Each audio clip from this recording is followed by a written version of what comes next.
떠난 다음 날 아침, 교실 문 앞엔 아이들이 일찍부터 모여 있었다. 그들의 눈빛은 어제와 달랐다. 뭔가가 변하고 있었다. 학교 마당에 낯선 기계들이 들어오기 시작했기 때문이다. 길렐레 마을에는 한 번도 본 적 없는 장비들이었다. 드릴, 시추 장비, 발전기, 긴 파이프와 금속 통들. 아이들은 창문에 달라붙어 숨죽인 채 지켜봤다. 선생님, 진짜 물을 찾아주는 거래요? 이번엔 진짜겠죠? 나는 웃으며 대답했다. 그래, 이번엔 진짜일지도 몰라. 그러나 내 마음은 여전히 반신반의했다. 수없이 많은 NGO가 다녀갔고, 모두 약속만 남기고 사라졌다. 그럼에도 이번엔 달라 보였다. 그들 눈에는 책임이 있었고, 그들의 손에는 준비가 있었다. 며칠 후, 박은서는 다시 나를 찾아왔다. 그녀의 표정에는 묘한 긴장감이 서려 있었다. 엘레나 선생님, 좋은 소식이 있어요. 그녀는 노트북을 열어 보여주었다. 화면 가득한 한글 속에서 나는 단 하나의 이름을 읽을 수 있었다. 타페세 아일레. 박은서는 숨을 고르고 말했다. 한국 국방부에서 답장이 왔어요. 당신의 할아버지, 타페세 아일레 님의 기록이 남아 있습니다. 나는 그녀의 말을 이해하기까지 몇 초가 걸렸다. 정말요? 그게 진짜예요? 네. 그녀는 노트북을 돌려주며 내용을 번역해 주었다. 1951년 5월 7일, 부산항 도착. 에티오피아 참전부대 제3중대 소속. 같은 해 9월 14일, 강원도 양구 전투 중 전사. 순간 내 심장이 쿵 내려앉았다. 눈앞이 뿌옇게 흔들렸다. 그토록 오랫동안 믿어왔던 가족의 이야기가 이제는 진실로 확인된 것이다. 나는 두 손으로 얼굴을 감쌌다. 할머니가 늘 말씀하셨던 그날이 진짜였군요. 박은서는 조용히 내 어깨를 잡았다. 한국에서는 에티오피아 참전 용사들을 소중히 기억하고 있어요. 많은 사람들이 그 희생을 잊지 않았어요. 그 말을 듣는 순간 눈물이 고였다. 할아버지의 희생이 사라진 게 아니었다. 그의 이름은 먼 나라의 기록 속에서 70년이 지나도 여전히 살아 있었던 것이다. 그날 밤, 나는 할머니의 낡은 수첩을 꺼냈다. 그 안에는 오래된 손글씨로 짧은 문장이 적혀 있었다. 달은 어디서나 같구나. 내가 보는 달을 내가 본다면 우리는 함께 있는 거야. 그것이 할아버지가 한국에서 보낸 유일한 편지였다. 나는 그 문장을 손가락으로 천천히 짚었다. 그리고 조용히 중얼거렸다. 할아버지, 그 달이 다시 우리 마을을 비추고 있어요. 프로젝트가 시작된 지 2주가 지나자 마을 사람들의 경계심도 조금씩 풀렸다. 코이카 팀은 매일 새벽부터 땅을 파고 수맥을 탐사하며 데이터를 기록했다. 아이들은 학교 창문 너머로 그 모습을 구경했다. 박은서는 아이들에게 웃으며 말했다. 언젠가 여기에 깨끗한 물이 흐를 거예요. 하지만 모든 게 순조롭지만은 않았다. 예기치 못한 일이 일어나기 시작했다. 어느 날 아침, 현장에서 일하던 기술자 한 명이 뛰어왔다. 장비가 사라졌습니다. 핵심 부품과 공구들이 통째로 도난당했다는 보고였다. 박은서의 얼굴이 굳어졌다. 도난이라니 이곳은 외부 출입이 통제된 구역 아닌가요? 하지만 확인해보니 울타리 일부가 절단되어 있었다. 누군가 밤사이 침입했던 것이다. 나는 회의 자리에서 주민 대표들을 향해 물었다. 혹시 보신 분 없나요? 모두 고개를 저었다. 그날 회의는 무겁게 끝났다. 박은서는 고개를 숙이며 말했다. 지금 상황에선 공사를 멈출 수밖에 없어요. 새 장비가 오려면 몇 주가 걸립니다. 그러나 그것은 시작에 불과했다. 며칠 뒤, 더 큰 문제가 터졌다. 마을 두 부족 사이에 갈등이 일어난 것이다. 우물의 위치를 두고 서로 싸움이 벌어졌다. 왜 길렐레 학교 옆에만 파느냐? 우리는 더 멀리 사는데. 우리도 물이 필요하다. 불만은 점점 커져갔고, 결국 밤에는 현장에 불이 났다. 다행히 큰 피해는 없었지만, 긴장감은 극에 달했다.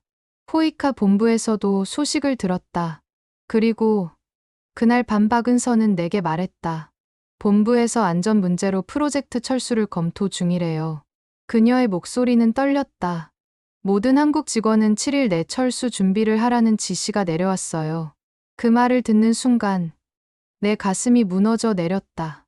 이제 막 피어나기 시작한 희망이 다시 무너질지도 모른다는 두려움이 몰려왔다. 그날 오후 수업 도중 갑자기 아이들의 비명소리가 들렸다. 아벨의 여동생 사라가 쓰러진 것이다. 선생님, 사라가 아파요. 아이들이 부축해 데려왔을 때 그녀의 얼굴은 창백했고 몸은 뜨거웠다. 의사는 단호히 말했다. 수인성 질병입니다. 오염된 물을 마셨군요. 나는 무릎을 꿇었다. 박은서 씨 부탁이에요. 이 프로젝트를 포기하지 말아주세요. 그녀는 아무 말도 하지 못했다. 그저 고개를 숙인 채 손을 꼭 쥐었다. 그날 밤 나는 집으로 돌아와 할아버지의 사진을 꺼냈다. 책상 위에 올려놓고 조용히 물었다. 할아버지, 어떻게 해야 할까요? 당신이 지키려 했던 나라에서 온 사람들이 이제 우리를 떠나려 해요. 창밖엔 보름달이 떠 있었다.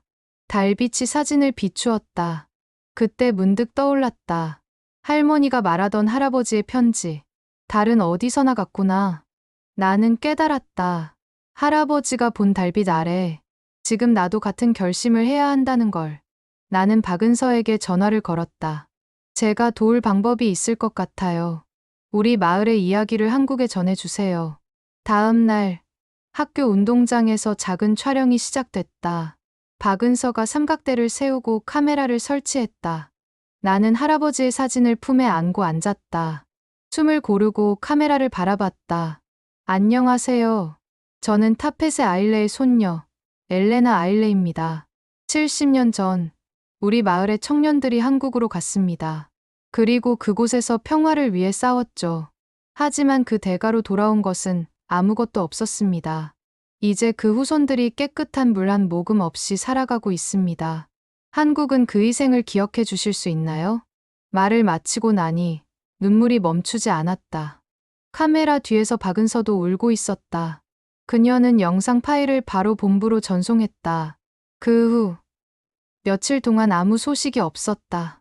포이카 팀은 철수 준비를 시작했다. 짐이 하나둘 쌓여가고 학교 주변은 다시 적막해졌다. 그런데 열흘째 되는 날 아침, 박은서가 뛰어들어왔다. 얼굴은 상기돼 있었고 손엔 노트북을 들고 있었다. 엘레나, 영상이 화제가 됐어요. 그녀는 화면을 돌려 보여줬다. 한국의 뉴스 채널에 내 영상이 나오고 있었다. 앵커는 진지한 표정으로 말했다. 한국 전쟁 당시 참전국, 에티오피아의 후손들이 여전히 물 부족으로 고통받고 있습니다. 그러나 한 손녀의 영상 편지가 한국 사회를 움직이고 있습니다. 박은서는 눈물을 훔치며 말했다. SNS에서도 퍼지고 있어요. 사람들이 댓글을 남기고 있어요. 나는 조용히 물었다. 뭐라고들 하시나요? 그녀는 화면을 보여줬다. 은혜를 잊지 맙시다. 그들의 희생을 기억하자. 이건 우리가 해야 할 일이다. 수천 개의 댓글, 수만 번의 공유. 그 영상은 한국 전역으로 퍼져나갔다. 그날 저녁, 포이카 본부와 외교부, 참전용사 유족회가 긴급 회의를 열었다.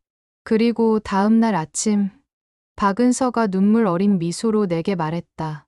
엘레나, 프로젝트 중단이 철회됐어요. 진짜요? 네. 오히려 예산이 2배로 증액됐대요. 나는 그 자리에 주저앉아 울었다. 70년 전 한국을 위해 목숨을 바친 할아버지의 이름이 이제 우리 마을의 미래를 바꿔놓은 것이다. 며칠 후 아이들이 종이로 태극기를 만들었다. 학교 전체가 들떠 있었다. 박은서가 아이들과 함께 태극 문양을 그리고 있었다. 아이들은 그것을 들고 마당을 뛰어다녔다. 나는 하늘을 올려다봤다. 그리고 속으로 말했다.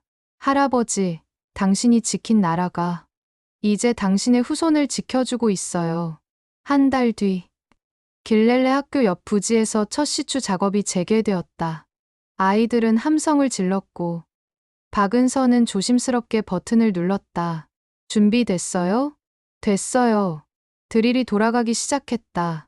땅이 흔들리고 먼지가 일었다. 그리고 순간 굵은 물줄기가 솟구쳤다. 아이들이 울었다. 어른들이 껴안았다. 하늘에서 비가 내리지 않았는데도 땅에서 물이 터져 나왔다. 그 물은 70년의 시간 끝에서 다시 흐른 약속의 물이었다. 그날 저녁, 마을 원로가 내게 다가와 말했다. 엘레나, 내 할아버지가 우리를 다시 살렸구나. 나는 고개를 숙였다. 눈물이 땅으로 떨어졌다. 그리고 생각했다. 은혜를 기억하는 나라. 그 나라는 진정한 친구다. 오늘의 이야기는 여기까지입니다. 이 영상이 마음에 닿았다면 잊혀진 이름들을 기억해 주세요. 그들의 희생 위에 지금의 우리가 있습니다. 오늘도 끝까지 함께해 주셔서 감사합니다. 좋아요와 구독은 다음 이야기를 만드는 큰 힘이 됩니다.